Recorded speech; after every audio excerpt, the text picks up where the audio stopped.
Welcome back to Novel Idea. My name is Dia, and today I have a week in review for you. It's a little more than a week because, yeah, life has just been a little crazy lately. Crazy for me anyway. So I think I talked to you the last time about my October pile of possibilities, and I had the book Catherine House that was going to be coming in from the library that I was going to give a try, and I DNF'd it. I DNF'd it almost right away because I couldn't take the language. So that's basically the only reason why I DNF'd it, but I didn't get very far in. You guys, I got maybe 20 pages at the most, and it just wasn't letting up, so I DNF'd that one. Then I finished Dream Days. This is by Kenneth Grahame, and the version that I have is illustrated by Maxfield Parrish. And these were very sweet short stories. I was reading this for Scott Timber, which was being run by Margaret Pinard. And Kenneth Grahame is a Scottish writer. And so I was reading the version of his short stories that I own. I enjoyed it. Like I said, it was sweet. His short stories are not my favorite. I think out of all of the books of his that I have read, it's still Wind in the Willows that is the best. I then read The Dress Diary. This is another one that was coming in from the library. I had it for my Victober kind of pile of possibilities because it's a nonfiction that was written. The diary that it is based on was written in the Victorian days.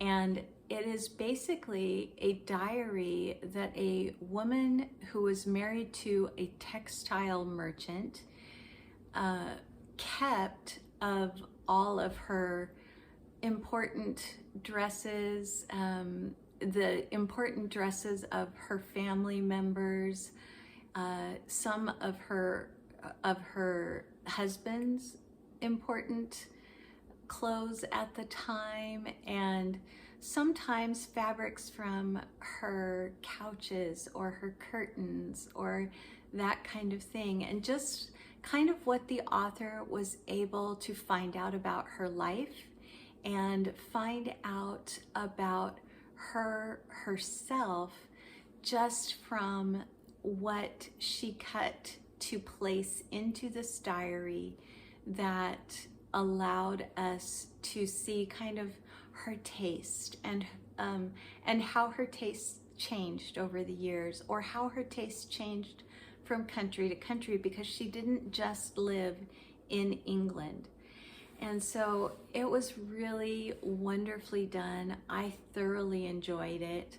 I'm a huge fabric and textile nerd, and so it was just really neat for me to listen to the things that represented, like even from costumes and such, that were created for people that she knew, that they would give her a little clipping to put into her book. And the way that she described those costumes and who they were of, and it was just fascinating. I really enjoyed it. Then I read The Hacienda. I was not supposed to read this yet. I didn't think about it when it came in from the library. I just immediately grabbed it and started reading it. I was supposed to read it with Victoria from A Musical Bookworm, so I'm so sorry, Victoria, that I jumped the gun. I completely forgot that we had agreed to do that as a buddy read. I had been planning on reading this in October or in autumn for a year, because when it came out last year or the year before, I heard several reviews about it, as a haunted house mystery reminiscent of Rebecca by Daphne du Maurier. This is by Isabelle, by the way. And I really enjoyed it for the most part. Toward the end, there was a little incident that happened that really lowered it in my sensibilities for the story, but for the most part, it kept me on the edge of my seat. It felt very Gothic, but it was kind of Mexican Gothic, if you will, and it was set in almost like the Regency era of Mexico. So, you know, the big beautiful dresses and the coaches and all of that kind of thing, balls being held, and the upper crust ladies kind of coming out as debutantes.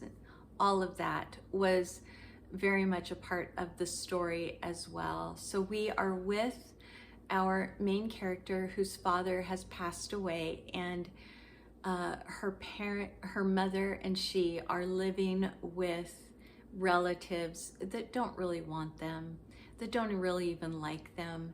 And she wants to marry in order to better her mother's situation. And so she ends up marrying somebody that she barely knows, and when he takes her to his place, she immediately knows that something is wrong. Her mother won't come live with her yet, and she wants to get everything in order and be able to provide well for her mama. So the way the story unfolds is, it was beautifully done and really eerie, really creepy, and just a great ghost story. Then I read Agnes Gray, also one I was supposed to read in October, but I finished it the last day of September. And I had read it before as a very young teenager, and I hadn't read it since. I remembered liking it, but I couldn't remember hardly anything about it.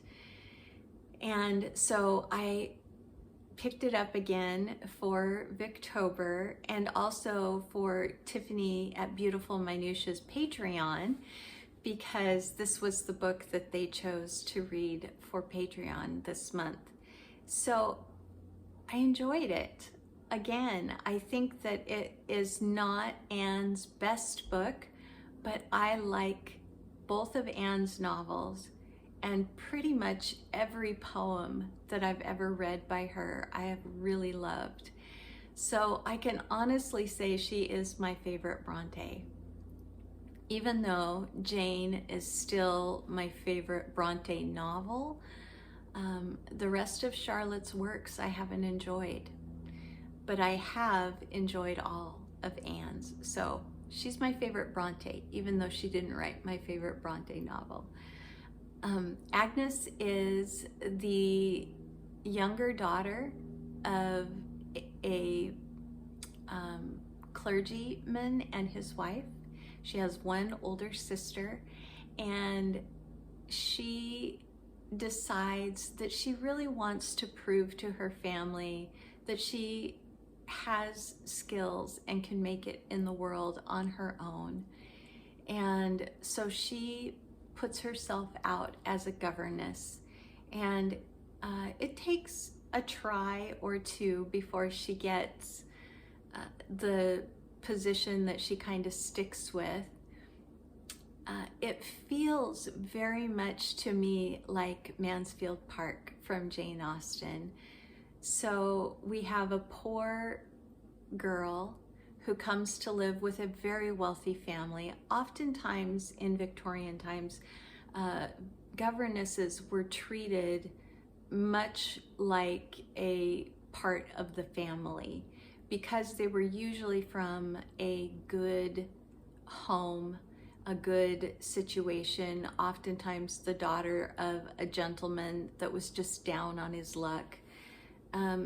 so they're oftentimes treated in a manner where they eat with the family, and they, you know, are taken on vacations with the family, and they are given a better wardrobe stipend and all of that kind of thing. And that was not the case with Agnes. She was treated very much as a servant, very much as an afterthought. The girls that she was teaching were, I think, typical spoiled, you know, wealthy girls. And one of them in particular was all about getting the attention of whatever man she felt she could put her wiles over on. Agnes was falling in love with someone that the girl that she had been a governess to was fawning over, and just to do it, not because she had any feelings for the man, but because she knew that she could get him to turn his head, kind of thing. And so it reminded me of Mansfield Park in that way, because Agnes was never listened to. She had good advice for things, but she was never, ever asked her opinion, was never thought of as being somebody of value. It reminded me very much of Jane Austen. And I think that might be one of the reasons why I didn't remember a whole lot about it, because it did remind me so much of Mansfield Park. I think I almost combined them in my head. Then I read King Solomon's Mines. This is a Victorian classic, and I didn't know exactly what I was getting myself into with this book. It was much more misogynistic. I felt like I was reading an Ernest Hemingway book, kind of a cross between pulp fiction and Ernest Hemingway, because it's an Allan Quatermain novel. If you have heard of him at all, he's in the League of Extraordinary Gentlemen, great white hunter of Africa. And so he is the one who is narrating the story. He is hired by a couple of men who are on the hunt, not simply for big game, but are on the hunt for a brother who has disappeared, and also have come across a map that could possibly lead to a very wealthy mine of diamonds. It was really hard to take at the beginning, because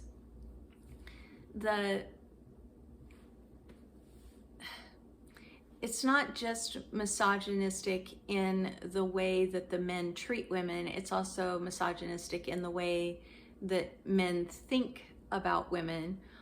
The landscape in the book is often with the description of parts of women's bodies. So it was hard in that way, but it was also hard in the treatment of bagging the game. They went out hunting elephants just for the ivory, and would, you know, just annihilate these elephants so that they could get the ivory tusks off of them.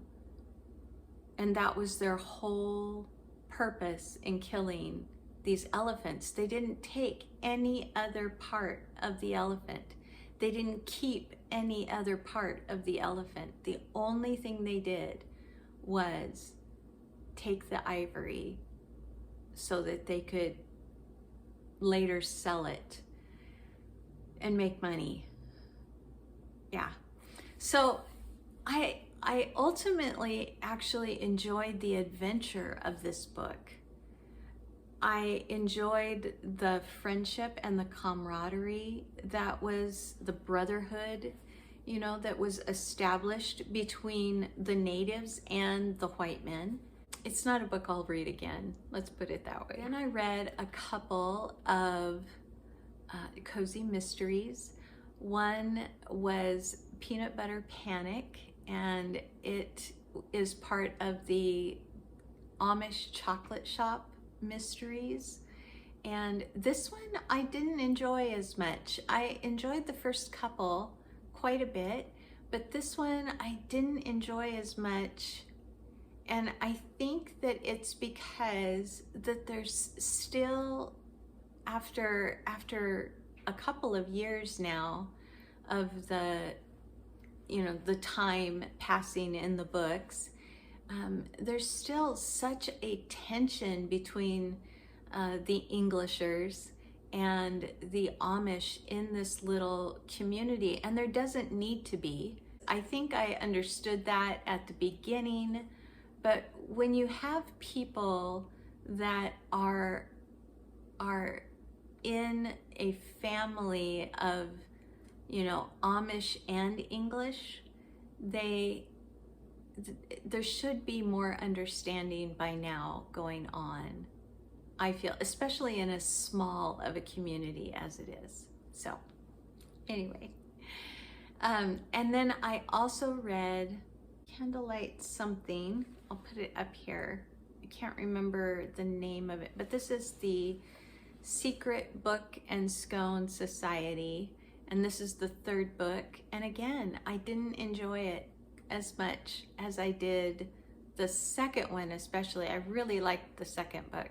This one, just a little more bed hopping than I plan on in my cozy mysteries. There was a lot of just hopping into bed with men for comfort. I didn't appreciate it, didn't like it. So I don't know that I'll read anymore in either one of those series. And then I also read, do I have it over here? I do, yes. I also read out of the Stygian Society collection. I read The Oarsman by my friend Dave from Dave and Olive over at Book Blather, and it was really good.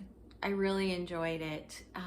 Just eerie is the way that I would describe his story, and based on Dante's Inferno, and you can see the parallels that he was drawing, but set in a very modern dystopian type of setting. And so it was good. I really enjoyed it. And you can guess what it's about. The Oarsman, that's pretty obvious. But it has some little twists and turns in it. And I was not surprised by the twist and turn. I figured kind of what was coming, but I still really loved his execution of it. So that was the other one that I finished. So those are my updates for you. Currently, I am reading Goodbye, Mr. Chips by James Hilton. I am reading Three Men in a Boat, to say nothing of the dog, by Jerome K. Jerome. And I'm reading that with Tiffany from Beautiful Minutia and Rainy from Rainy Day Reads. And then I am also reading Nicholas Nickleby, and that I am reading with Tiffany from Beautiful Minutia and Kelly from Kelly Reads a Lot. And I'm enjoying everything that I am reading right now. Really loving everything that I am reading. So anyway, that is what I am currently in the middle of. Next is going to be whatever comes in from the library, and also I'm going to continue to read some more in the Stygian collection. because I have a couple more people that are included in that collection that I follow on BookTube. So I want to read their stories. And then also I have a few more things in my Victorian lineup that I could pick up once I finish some other stuff. Oh, and on the 8th, so in just a few days, I am going to begin a Monster Calls with Dave and Olive from Book Blather. Yeah, that's it. I would love to hear if you have read something so far in October that you have just absolutely loved. And I will talk to you all again very soon. Thank you so much for joining me today. Like if you liked it, subscribe if you want to. Bye everyone.